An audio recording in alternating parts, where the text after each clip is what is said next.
Hey guys, Derek from Bomb Socks here with more Bomb Bites, where we feast upon the words of Christ one bite at a time. So today's section 26. We're finishing up this week of Come Follow Me with one of the shortest sections in the Doctrine and Covenants, all 2 verses of it. So section 26 is designed to do that. So this was given July of 1830. It was actually given to Joseph Oliver and John Whitmer. It's 2 verses. I'm just going to read them to you.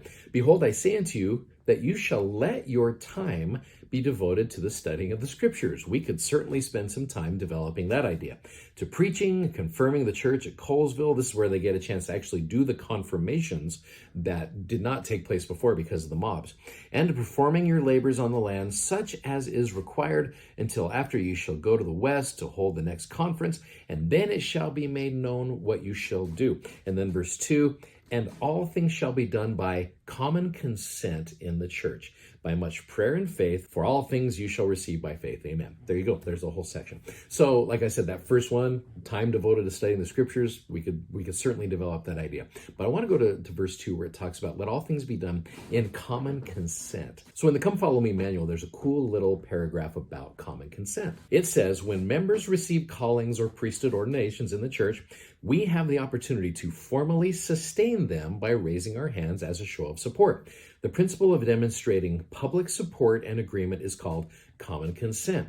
As President Gordon B. Hinckley taught, the procedure of sustaining is much more than a ritualistic raising of the hand. It is a commitment to uphold, to support, and to assist those who have been selected. So I love that statement. It's so funny. I think there's so many times in the church, and I don't know, I go into autopilot mode as well. When the bishop or bishop's counselors, whoever, someone's getting a calling, we just kind of like, yeah, whatever. Sometimes we don't even listen. This right here, when we raise our arm to the square, it means we are going to, like President Hinckley said, we're going to sustain, we're going to uphold, and we're going to support. So I was thinking about this. You go to the piano, and you look down at the bottom, there are these pedals down there. So the one on the right is called the sustain pedal. And what sustain means, I actually had a student ask me this the other day, is what does it mean to sustain the prophet? And I went right to the piano and I hit a note. And as you hit that note, it just goes and it stops right there. So it's just one and done right there. When you hold down the sustain pedal, you hit that note, and all of a sudden, that note continues to go. And what it means is to sustain, to uphold, to hold it out a little bit.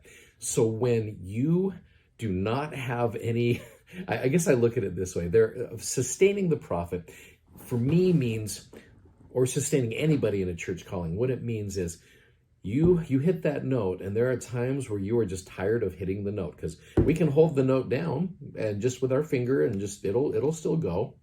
But there are times where it gets tiring to do that. So we hit that note, and then we hit the sustain pedal.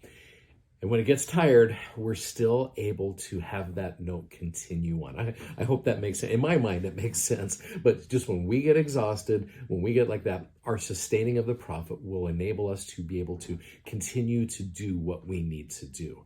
I know that's kind of a short little message, but I really believe that's what it means to sustain someone in a church calling. And for me, I know whenever I've been called to any kind of calling and I see people raising hands, it's a humbling experience because, it's like, hey, I appreciate that. So these are people who are willing to help you in that calling. And so when we sustain, I don't want you to take that lightly. I think it's an important thing when we all sustain the prophet and we sustain others in their callings.